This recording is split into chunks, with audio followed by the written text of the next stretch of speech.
Okay, today we're working on a 2008 Honda Accord, but we're really focusing on the rust. That's the point of this video. As you can see, it's a pretty rusty vehicle.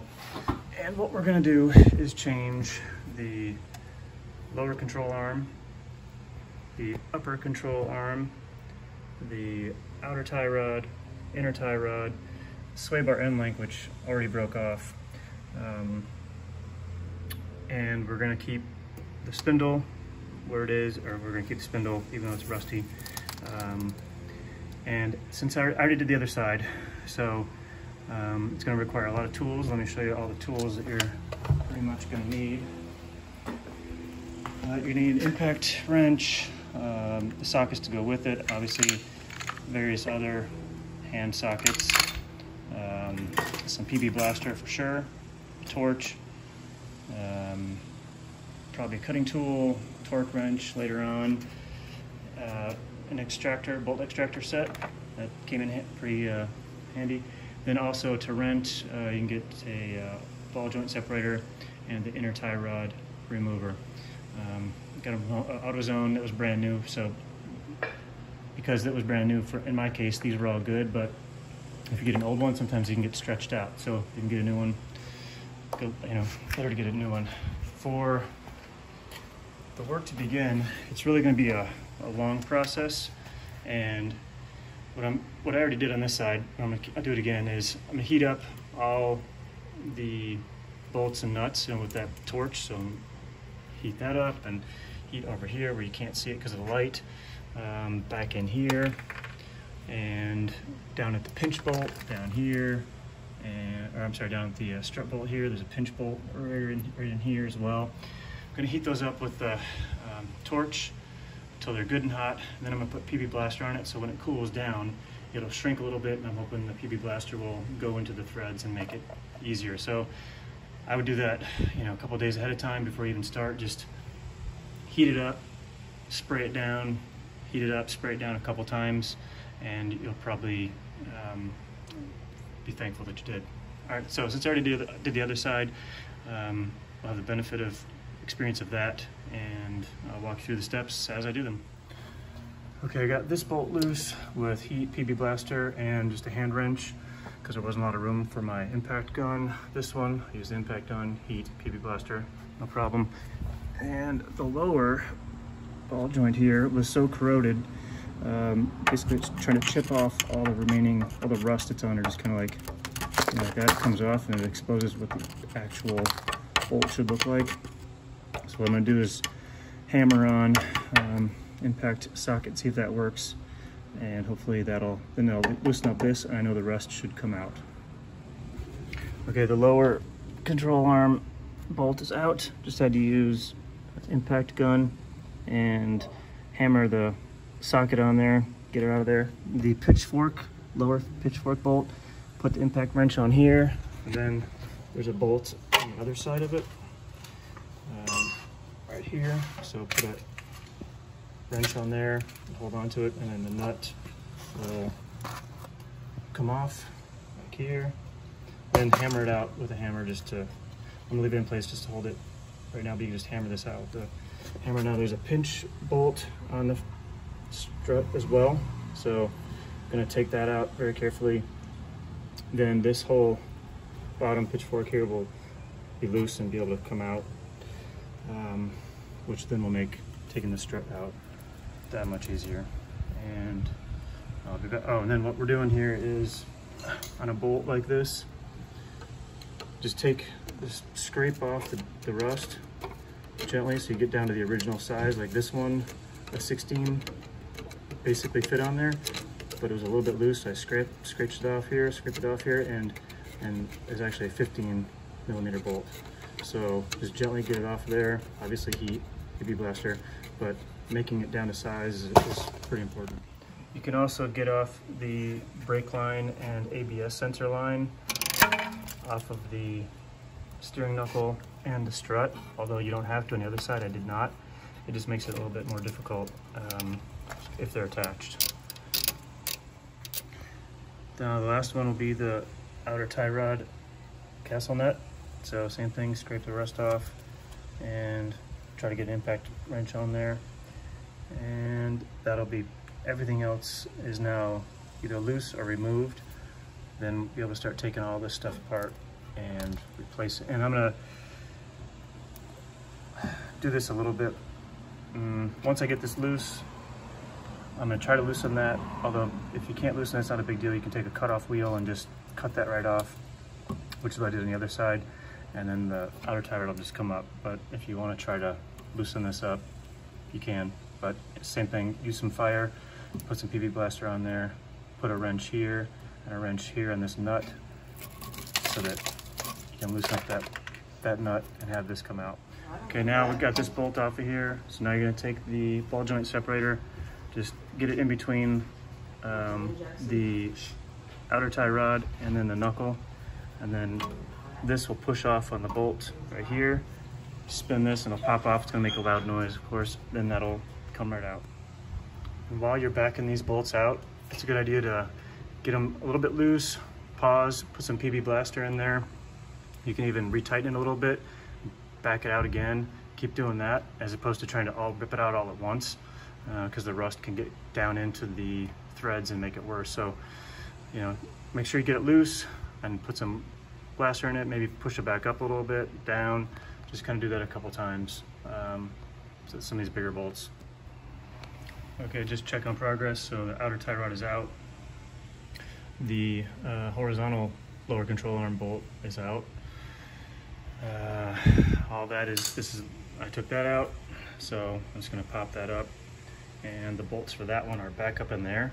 So to get to it, you can either have a open-ended pass-through wrench that I believe is 14 millimeter, but I don't have one of those. I have other sizes. So the strut is gonna have to come out.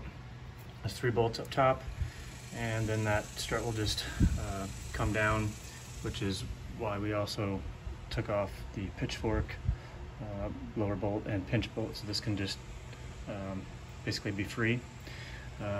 This vertical bolt for the lower control arm it's on there very tight. I'm going slow, taking breaks, again hitting it with blaster, but going slow. Even though it's loose with the impact gun, I'm only able to get a quarter of a turn, quarter of a turn, quarter of a turn. It's very tight, but the rest were pretty straightforward, and I just have to finish taking out this pitchfork bolt off the strut. I just have to knock it out, hit it from the other side with a hammer. And then once that's done, everything will start coming out, and I'll start putting stuff back in. I forgot to mention the sway bar end link, which broke on mine obviously, because there should be something right there. So the trick for that one is leave this alone if you're replacing the lower control arm, because it's attached, and since this is all coming out, you don't need to worry about that. This one, there's a bolt right back here, but if you spin that, it's going to spin all this. So what I did on the other side was I took a grinding wheel and cut the end of this off to make it square, getting this rubber boot out of the way as well. Making it square, then I was able to put a wrench on this side and a wrench on that side and get that off. So that's a little bit tricky because it'll spin and it'll be difficult to get off. So, but that'll be one of the steps as well. If your boot is still good, which mine is, there's a little clip, which I don't know if I'll be able to get on camera, but there's a little metal ring right around here that you can, if you look around, you'll be able to see it, and it's not reusable. You just have to get it off there, it'll come off. Just do it gently so you don't cut into the boot. And then also at the end of the boot, in front of it, there's a little clip, but that should be easy to see and come right off. Also put some lubricant on here so when you slide it off, it doesn't rip here. But yeah, just get that little metal clip back off there, and then when you go to reinstall it, you can just use a zip tie. A couple of them maybe right on that exact same spot. There's a better view of that clip right in here. So I just took a hammer, gently hit this screwdriver into it so as not to damage the boot, and then it'll just pop right off. The boot is off on the inner tie rod, and you can see there's grease everywhere, so it obviously is not very good anymore. So to take it off, I'm going to hammer out these 2 little fins. There's one here and then one on the bottom. Just hammer out with a hammer and a screwdriver to flatten them up a little bit, make them go up. and then you'll get the inner tie rod tool. Show that in a second. Now I have 3 bolts for the strut removed, and move the strut up and down until I could release it from the pitchfork down here. Now I'm letting this just hang for a second while I loosen up the bolts for the upper control arm. That one's loose, and then I'm loosening this one. Then I'll be able to lift this up, which will come off the knuckle. I'll obviously hold this and so it doesn't fall and damage the brake line or the ABS line. But once this is loose, take this out of the way, pitchfork will come out of the way, the knuckle will come out of the way, and before I get too far, I'm going to tie this up with the bungee cord up into one of these holes up here just to hold it so it doesn't come sliding forward and slam down. So just be careful when you're removing that. So now the strut is out. Take this pitchfork off, it's just sitting here. Save that. Now I should be able to just take this out, the bolts are loose, and then this whole thing will come at me. So that's what we'll do next. Looks like I'll have to use a ball joint separator on this one. On the other side I didn't, it just came right off. But same idea, put it here up against the stud, tighten it, and then it'll pop off. Now when I lifted the lower control arm by the jack to just stabilize it, this side came out, so that was good. But I'm taking a crowbar and just working this out, and then I'm hoping that it'll come off the lower one once that's all loose. If not, I'll figure something out. I'm going to take a break on taking out the lower control arm and do some rust remediation. So I'm going to use a brush like that and then an attachment on the drill and just coat, just scrape all that stuff off of there, and then I'll paint it at the end with some rust restorer and then some black paint to cover it up. So I'll be doing that all down there. I have the pitchfork that was here. I've already done that one on the side. So that's an important step to get rid of all that rust and cover it back up. Now for the inner tie rod, you're gonna find one of these that fit right on here, and it should just fit nice and snug. And then what you do is put it in this tool here. So if it's still an inner tie rod, you can just put it into the keyway like that. You'll lock it into place, turning that, which I can't with one hand, but you'll lock it into place. Then you put a socket wrench on the end of it, and then just turn it and it'll come loose. And then when you put the new one in, it's just reversing it, put this on the new one, and then tighten it. So pretty basic, it's just gonna fit over there like that, turn it either way. When you put the new one on, put this locking ring with the little teeth into the grooves. You can just put it on there first if you want, and then put the tie rod on there. Then once it's on there, then you're gonna bend back the teeth, or bend back this when it's on there, sort of like, you can tell that that was bent into those grooves. That way it just sort of locks it in place. So don't want to hit this with a hammer, just sort of hit it back lightly until those flaps bend down over the flat part of the tie rod. And once you have that on there, put the boot on there, put a zip tie, the front and the back, a couple if you want. Just make sure it's seated all the way back and nice and snug. If you run into this problem where the end link will just spin, because it probably will, what I did was I took a cutoff wheel and tried to make that straight, so there's a straight edge here and a straight edge here.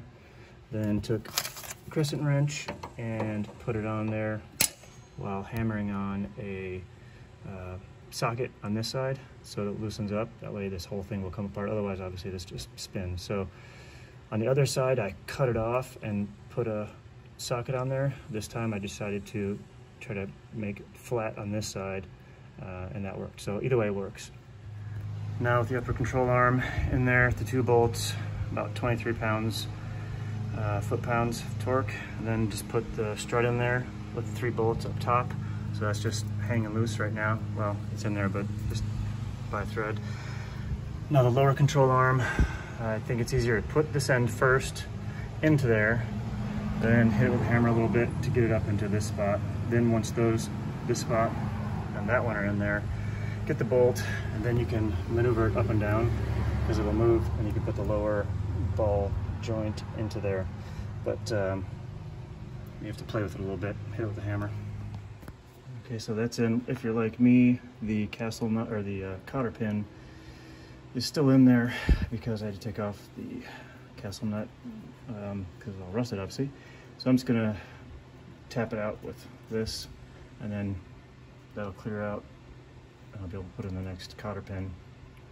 So that's all in there. It's just in there loose, not tight, so I can still move things around. Then after I do that, since I'm here, do that, then the next will be attaching the knuckle to the top.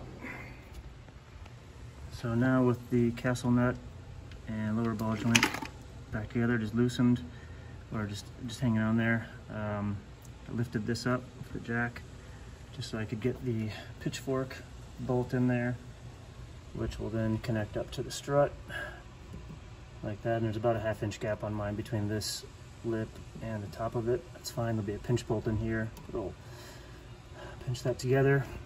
Then I pushed the knuckle back up into the upper control arm. Got that just sitting there with the nut. Nothing is tight yet. So what I'm going to do now is do a little bit more rust remediation on this part, spray paint it so it's going to look nice and black like those older parts.